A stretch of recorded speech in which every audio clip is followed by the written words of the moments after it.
aujourd'hui j'ai décidé de vous parler de mes cheveux. Alors ça me fait un peu bizarre de faire cette vidéo, mais elle m'a été demandée, donc je me suis dit que j'allais vous en parler, mais à ma façon, parce qu'on m'a demandé beaucoup de choses sur ma couleur, sur ce que j'avais fait sur mes cheveux. Donc en fait je vais vous dire ce que j'ai fait sur mes cheveux, etc. Je vais vous dire aussi quels soins j'utilise actuellement, mon ressenti dessus et quels sont mes préoccupations qui ne sont plus les mêmes qu'avant. Que je vous rappelle déjà la vraie nature de mes cheveux, ils sont ondulés, voire un peu bouclés. À la base ils sont châtains foncés. Ça fait au moins 5 ans que j'ai pas fait de couleur, que j'ai pas touché véritablement à mes cheveux. Je faisais quelques fois des brushings mais sans plus. Et en fait j'avais fait une sorte de pari avec mon mari. Je voulais avoir les cheveux un peu roux burn. Voilà, c'était ça que je voulais, burn. Donc c'est un rouge mais pas vraiment rouge, c'est cette couleur en fait. Pour moi c'est du burn, c'est à dire que c'est un roux foncé un peu marronné, j'ai envie de vous dire. Voilà, c'est à peu près ça. Je voulais ça comme couleur. À la base je ne savais pas trop comment, si je voulais faire toute ma chevelure ou si je voulais juste faire un ombré ou si je voulais juste faire un tie and dye. Enfin c'était très compliqué dans ma tête à ce niveau-là. Et donc j'avais fait ce pari avec mon mari. Je lui avais dit lorsque j'aurai mon 35 heures chez Sephora, je le ferai. Sauf que quand j'ai eu mon 35 heures chez Sephora, j'étais enceinte. Donc j'ai pas voulu faire ma couleur à ce moment-là parce que je me préoccupais un peu à ce moment-là de tout ce qui était bon ou pas pour mon corps, enfin surtout pour la petite qui était dans mon ventre. Et donc je n'ai pas fait la couleur, j'ai préféré attendre, d'avoir accouché et j'ai préféré faire ça un peu avant de reprendre le travail. Ce qu'il faut savoir, c'est que j'ai préféré faire toute la chevelure parce que je me suis dit c'est la première fois que je fais faire une couleur à ma coiffeuse, je ne sais pas ce que ça va donner, je voulais être sûre à 200% parce que moi j'avais fait des couleurs mais il y a de ça 7 ans je crois, 6-7 ans, et c'était à Paris, c'était voilà, le salon que je connaissais depuis des années et j'en étais très satisfaite, donc je savais ce qu'ils savaient faire ou pas. Et là je ne savais pas, donc c'était vraiment une sorte, je dirais pas challenge, mais je voulais en même temps voir ce que ça allait donner. Sachant que d'habitude pour tout ce qui est coupe etc, j'ai totalement confiance en ma coiffeuse. Et en même temps je voulais faire un extenso, et ça je l'avais pas fait depuis je crois 8 ans. En fait un extenso c'est... alors comment vous dire ça? Un extenso ça permet en fait de lisser, non pas de lisser les cheveux, de les rendre plus détendus, voilà. Vous avez plusieurs niveaux, chose que je ne savais pas. Vous avez le niveau 1, 2 ou 3. Donc moi je l'avais fait il y a 8 ans à Paris. C'était un salon près de Jaurès, à côté du Monoprix de Jaurès, je m'en rappelle. Et donc ils avaient fait l'extenso, ça avait très bien fonctionné. Genre je crois que ça durait plus d'un an, 1 an et demi, c'était super bien. J'avais pas besoin de refaire de brushing, mais je ne savais pas quel niveau ils avaient fait. Voilà, je savais juste qu'ils avaient fait un extenso et je savais juste que j'avais fait une couleur. Alors c'est pas n'importe quelle couleur que je peux faire avec mes cheveux quand on a un extenso. C'est seulement une sorte de diacolore, en fait c'est une couleur qui s'enlève au fil des semaines. Je m'étais renseignée en face de mon magasin, je crois que c'est Franck Provo, et eux ils m'avaient dit que l'extenso c'était pas bon pour les cheveux, alors que moi j'avais pas eu de soucis. Ils voulaient me proposer le lissage brésilien parce que les effets étaient plus nets, un truc comme ça, mais ça durait moins longtemps et c'était moins agressif pour les cheveux. Par contre le prix était beaucoup plus cher. Moi l'extenso ça m'a coûté 100 € et ça dure en général 1 an, donc je trouve que c'est plutôt abordable. Après oui, c'est quelque chose qui peut être embêtant pour des cheveux fragiles, très fragiles. C'est pas recommandé je crois. Ce sont des produits assez costauds, c'est pour ça qu'il y a 3 niveaux. Le niveau 1 c'est pour les cheveux abîmés, colorés, niveau 2 c'est pour les cheveux normaux et niveau 3 c'est pour les cheveux super crépus, enfin super bouclés etc. J'ai commencé par l'extenso, donc on a fait le niveau 1 parce que j'étais pas sûre du niveau que j'avais eu avant. Je ne connaissais pas en fait le niveau que j'avais eu avant il y a de ça 8 ans. Et puis comme mes cheveux après la grossesse étaient un peu abîmés tout ça, on n'a pas voulu les abîmer plus que ça. Donc la séance dure quand même bien 2 heures, 2-3 heures hein, où elle pose, elle repose, elle pose, elle repose le produit. Ça peut peut-être un peu démanger au niveau du cuir chevelu, mais franchement moi enfin j'ai pas de soucis, mais je suis pas non plus très réactive à ce genre de choses. Et après elle a fini avec les plaques pour que ça soit beaucoup plus raide en fait. Alors que avant à Paris ils avaient fini avec le brushing normal. Et ma coiffeuse actuelle m'a dit qu'il ne fallait pas que j'attache mes cheveux pendant 4-5 jours ni que je les mouille. Alors qu'à Paris c'était pendant 48 heures à peu près, 48-72 heures, pas plus. Donc faut faire super attention. Vous pouvez attacher vos cheveux pour vous laver avec ce genre de grosses pinces, pas d'élastique, il faut pas les mouiller, il faut faire très attention. Mais c'est une fois par an, donc moi ça me dérange pas. Donc après 4 jours je les ai lavés, mes cheveux étaient restés quand même assez raides, j'avais passé quand même les plaquettes. Donc là déjà je m'étais dit c'est bizarre, avant je les passais pas, bon bah c'est pas trop grave. Et puis le lendemain je me suis aperçue, je commençais à avoir des petites ondulations, mais pas beaucoup hein, mais quand même quelques-unes. Par rapport à un brushing normal, c'était complètement différent, c'est-à-dire que c'était beaucoup plus lisse.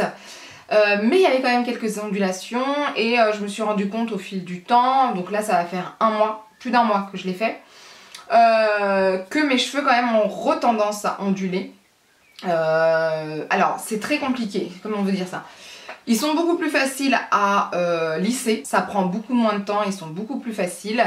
Maintenant, ils ondulent quand même. Voilà, ils n'ont pas ce côté super détendu que j'avais à Paris. Donc je pense qu'à Paris j'ai dû faire un niveau 3, sincèrement.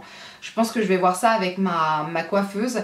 Parce que ils étaient beaucoup plus raides au point d'être complètement plats quoi. Donc je sais pas si je ferai un niveau 3 parce que j'ai peur que ça soit trop plat. Mais peut-être que je ferai un niveau 2. Voilà.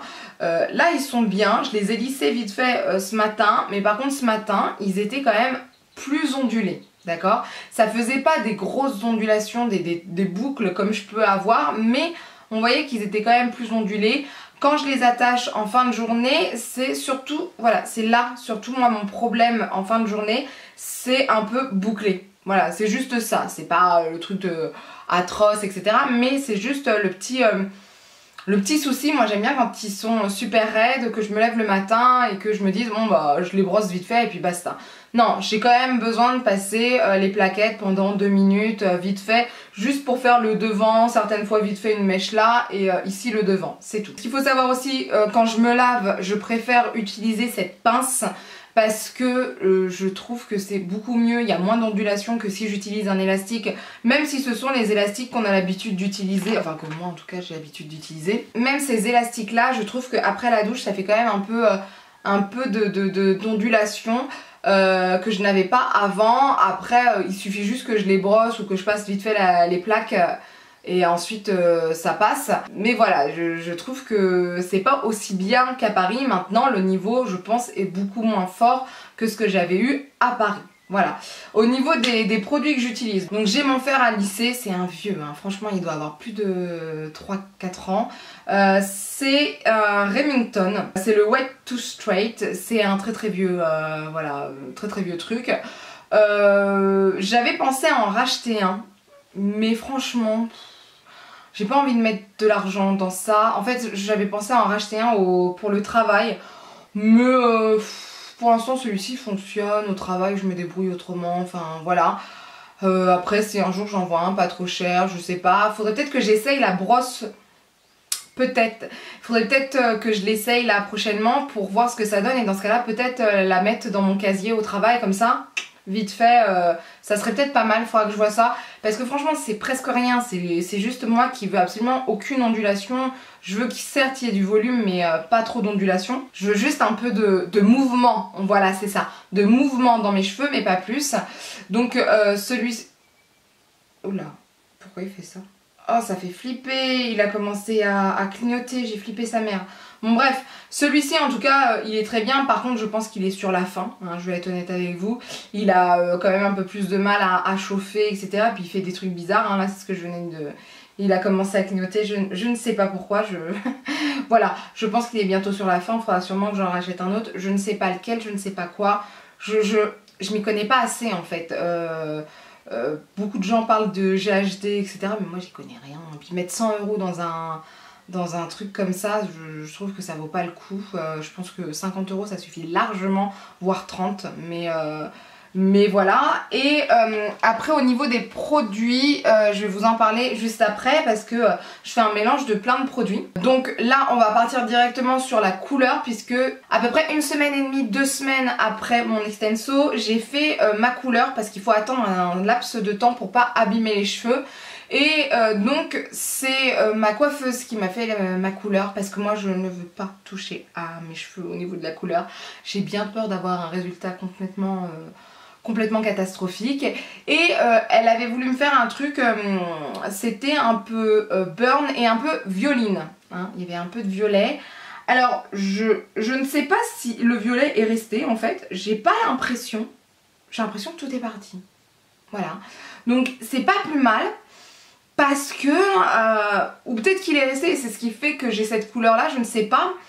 Mais je trouve qu'au début, c'était mais trop violet en fait. Le violet ça m'allait pas, enfin j'aimais pas. Et un truc aussi, là ça va faire 1 mois donc que j'ai fait ma couleur. Là maintenant, je sais pas si vous allez voir, on voit mes racines, vous voyez. On voit qu'il y a du brun. On le voit là aussi au niveau des pattes. On voit que j'ai du brun. Alors ça me gêne sans me gêner. Je sais pas comment vous expliquer. En fait ça me gêne parce que je me dis je voulais tenir jusqu'à fin août pour faire ma couleur, mais je me dis comment ça va rendre, parce que si on voit grave mes racines, est-ce que ça va bien le faire avec cette couleur, est-ce que ça va bien se matcher ou est-ce que ça va pas se matcher du tout et ça risque d'être super moche. Et en même temps ça me dérange pas parce que je trouve que mon côté brun, bah, je l'aime bien quand même, vous voyez. C'est pour ça que je sais pas trop quoi faire la fois prochaine, si je reste dans ce même délire ou si je fais autre chose, je sais pas trop en fait. Je suis assez perplexe à ce niveau là en fait, je vais voir comment ça va continuer etc. Donc ce qu'elle m'a fait, donc ce n'est pas une vraie couleur mais plutôt un Diacolor, quelque chose qui s'estompe, ça a été fait avec la marque L'Oréal. J'ai pas les références exactes, je pense que je lui demanderai la prochaine fois. Donc j'espère pour fin août, hein, pas avant. Donc je verrai ça. Et puis la couleur a dégorgé pendant bien 2 semaines et demie au moins. Et c'était pas plus mal parce que comme ça le violet est un peu parti parce qu'au début je vous assure ça faisait vraiment trop clair, voilà, trop clair au niveau des racines, c'est ça, trop clair au niveau des racines. Et j'aimais vraiment pas en fait. Moi j'aime bien quand c'est foncé, j'aime bien les couleurs assez foncées etc. Donc là je suis quand même contente de la couleur. Maintenant je vous dis, je me pose des questions sur mes racines, mais ça je vais voir au fil du temps. Pour ce qui est de la couleur, j'essaye de l'entretenir parce que mes cheveux ont tendance quand même à être beaucoup plus secs que d'habitude. Déjà après la grossesse ils avaient changé complètement de... j'allais dire de catégorie, oui, de type de cheveux quoi. Ils sont devenus plus facilement secs alors qu'avant ils étaient certes secs mais pas à ce point là je le trouvais. Donc maintenant que j'ai fait un extenso et un Diacolor, j'appelle ça Diacolor, ça se trouve ça ne s'appelle plus comme ça mais... voilà, j'appelle ça comme ça. Et je fais super attention. Donc, je vais vous montrer les produits que j'utilise. Sachant qu'il y en a certains, je suis pas non plus super satisfaite. Je vais vous donner mon avis, il faut que je les essaye encore. Donc si je vous parle comme ça va pas le faire. Lol. Déjà mon shampoing c'est celui-ci, je vous en ai parlé lors des promos beauté Leclerc. C'est de Franck Provo, c'est Expert Lissage Plus. C'est inspiré du lissage brésilien. Alors maintenant, est-ce que ça me fait quelque chose en plus ou pas au niveau du lissage? Je ne suis pas sûre. Voilà, je ne suis pas sûre. J'ai pas l'impression que ça soit le truc de fou non plus. Ça doit pas leur faire du mal, mais en tout cas c'est pas le truc qui enlève tous les frisottis etc. Faut pas, voilà. Je pense que ça doit surtout aider la défense des cheveux. Voilà, je vois que ça. Mais en tout cas, voilà, ils disent 2 fois moins de casse au brushing. Voilà, je pense que c'est ça surtout. Ça ne fait rien au niveau des frisottis ou quoi que ce soit. Ensuite, mon après-shampoing, c'est toujours de Franck Provo, mais cette fois-ci c'est Expert Couleur. Alors moi je l'adore, franchement je l'adore. C'est sûr que je le rachèterai parce que déjà j'adore l'odeur. Je trouve que ça sent super bon. Et est-ce que ça fait quelque chose au niveau de la couleur? Je ne sais pas. Je dirais que oui, puisque on voit grave mes racines, enfin on voit grave, moi je vois grave mes racines en tout cas.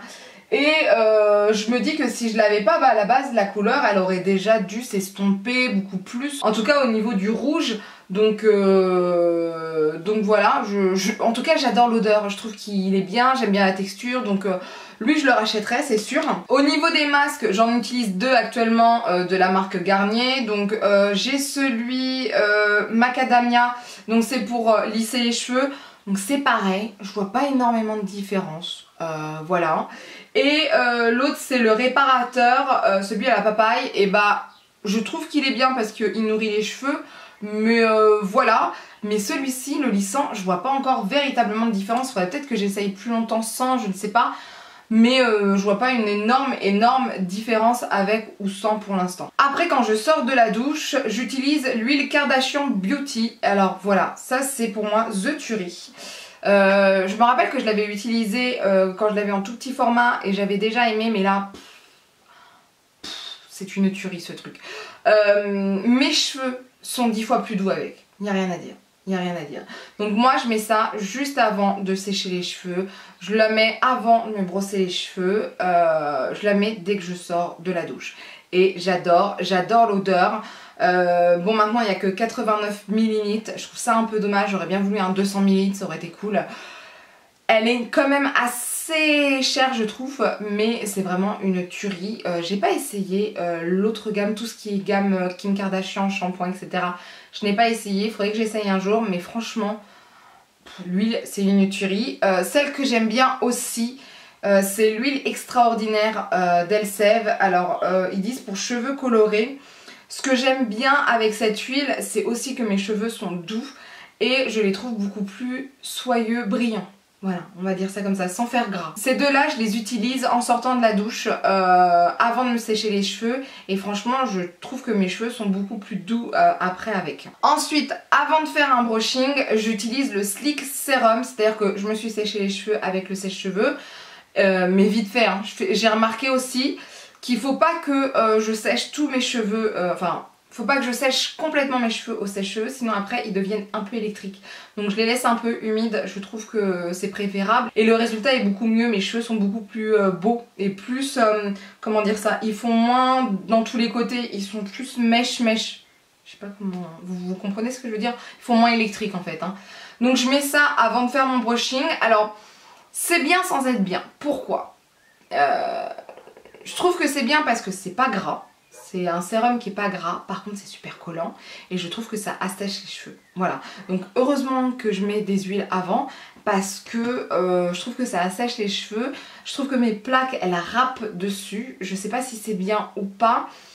Je suis pas extrêmement fan de ce produit, maintenant je voudrais encore continuer à le tester, à voir, etc. Je suis pas super fan, après ils disent qu'on peut le mettre après. J'ai essayé, j'ai pas aimé. Après le lissage, j'ai pas aimé, je trouve que ça fait rien de ouf. Puis moi mes cheveux je les trouve un peu secs, donc la texture un peu sèche comme ça, moi ça ne me convient pas. Cette texture sèche, je pense que c'est bien pour les cheveux gras, mais pas pour le type de cheveux que j'ai actuellement, c'est-à-dire plutôt sec, vous voyez. Donc je préfère mettre ça, mon ancienne huile Elseve, c'est Lisse Intense Sérum Anti-Freeze. Je préfère mettre ça pour l'instant, ou même certaines fois je remets de cette huile là ou celle-ci tout simplement. Donc voilà, parce que au moins comme ça mes cheveux ils sont pas secos. Et les shampoings secs j'en utilise encore, sauf que je fais super attention parce que comme mes cheveux sont secs, avec ça mes cheveux sont toujours aussi secs voire plus. Par contre ce qui est cool c'est que là par exemple je l'ai utilisé et j'ai brossé après et mes ondulations étaient presque plus visibles. Donc ça c'était cool. Donc ça je garde toujours des shampoings Baptiste parce que voilà, au moins ça me permet d'écarter les shampoings, brushing, etc. Parce que c'est vrai que maintenant je prends bien, allez, pour faire tout ça, je prends bien 45 minutes. Hein. Donc 45 minutes 3 fois par semaine, c'est quand même beaucoup, donc je fais ça souvent le soir, comme ça je suis tranquille. Mais il y a tous les produits à mettre, enfin ça prend du temps. Moi les masques en plus je les laisse poser un bon moment, donc ça prend quand même du temps. Ce qu'il faut savoir aussi c'est que certaines fois les masques, donc soit je les laisse poser après m'être lavé les cheveux, soit ce que je fais, je prends de l'huile comme celle-ci et je laisse poser l'huile 24-48 heures sur mes cheveux avant de me laver les cheveux et ça fait du bien. Les cheveux sont directement, doux, donc ça fait du bien. Et au bout d'un moment j'avais essayé juste de faire, pour aller plus vite, hein, juste de faire le shampoing et l'après-shampoing. Alors c'est bien, mais les cheveux sont quand même un peu plus secs que quand je fais un masque, voilà. C'est juste que ça, je le ferai vraiment si j'ai pas le temps et puis basta. Mais si je peux me permettre de prendre le temps de faire un masque, etc., bah je prendrai le temps de le faire. Voilà, c'est tout. Donc voilà au niveau de mes cheveux, ce que j'ai à vous dire. Alors je vous ai déjà dit, hein, cette vidéo pour moi est assez spéciale parce que je vois pas trop ce que je peux vous raconter sur mes cheveux vu que je suis pas une experte des cheveux. Je vous raconte juste moi ce que je fais. Maintenant si vous avez des idées, alors pas absolument pour garder ma couleur parce que je pense que les racines on n'y peut rien, hein. Mes cheveux poussent et je sais que mes cheveux poussent très très vite, donc c'est comme ça. Mais si vous avez des idées pour les cheveux lisses, pour les lisser plus facilement, bah dites-le moi. Quels sont par exemple vos lisseurs à vous, vos plaques, quels sont les produits que vous utilisez pour lisser vos cheveux, pour pas avoir de frisottis, enfin voilà, dites-moi, n'hésitez pas à me le dire parce que j'avoue moi j'y connais rien, voilà. J'ai pas envie non plus de mettre des mille et des mille dans ça parce que je mets déjà assez d'argent dans le maquillage, donc si en plus je dois rajouter pour les cheveux, bah laissez tomber, j'aurai plus d'argent pour nourrir ma fille, c'est plus possible. Donc voilà, en tout cas n'hésitez pas à me donner peut-être des conseils, à ce qu'on échange, etc. Et n'hésitez pas à poser des questions si vous en avez, j'essaierai de voir ça avec ma coiffeuse quand je la reverrai en août. En tout cas j'espère que cette vidéo vous a plu, n'hésitez pas à laisser un commentaire sous la vidéo, c'est toujours intéressant. D'ailleurs il faut que je réponde à vos commentaires là, je crois que je dois avoir une semaine de retard. Faut que je me dépêche, je vais le faire demain je pense au plus tard. N'hésitez pas en tout cas à lever les pouces vers le haut si la vidéo vous a plu. N'hésitez pas à partager la vidéo parce que plus on est de fous, plus on rit. Et à vous abonner pour ne rien rater. Sur ce, je vous dis à bientôt. Bye!